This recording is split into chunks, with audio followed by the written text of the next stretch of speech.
கடந்த ஆண்டு நான் என் நிறுவனத்தில் செயல்பாட்டு பயிற்சியாளராக, அதாவது ஆபரேஷன்ஸ் இன்டர்னாக சேர்ந்தேன். ஓராண்டாக நிறுவனத்தின் அலுவலகத்தில் வேலை செய்கிறேன்.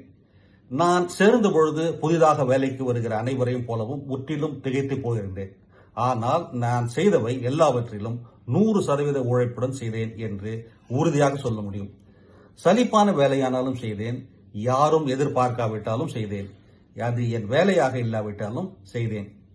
எல்லாமே மெதுவாக மாற ஆரம்பித்தன. புதிய குழு தலைவருடன், அதாவது டீம் லீடருடன் வேலை செய்ய ஆரம்பித்த பொழுது எல்லாம் மாறின. அவர் என்னை நம்பினார், வழிகாட்டினார், நான் நினைத்தே பார்க்காத வாய்ப்புகளை வழங்கினார். மார்க்கெட்டிங்கா செய்து விடலாம், ப்ராடக்டா பார்த்து விடுவோம், வேலைக்கு ஆட்கள் எடுப்பதா செய்து விடலாம், ஏதோ ஓரிடத்தில் சிக்கல் இருக்கிறதா, என்னை அனுப்புங்கள், சரி செய்கிறேன் என்னும் அளவுக்கு வளர்ந்து விட்டேன். ஆகவே நீங்கள் சரியான சந்தர்ப்பத்திற்காகவோ கனவு வேலைக்காகவோ காத்திருக்காதீர்கள்.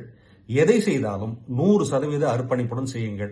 வரும் தருணங்களில் 100% கவனிப்பை கொடுத்தால் வாழ்க்கை அதுவாகவே பெரிய காரியங்களை கொண்டு வரும்.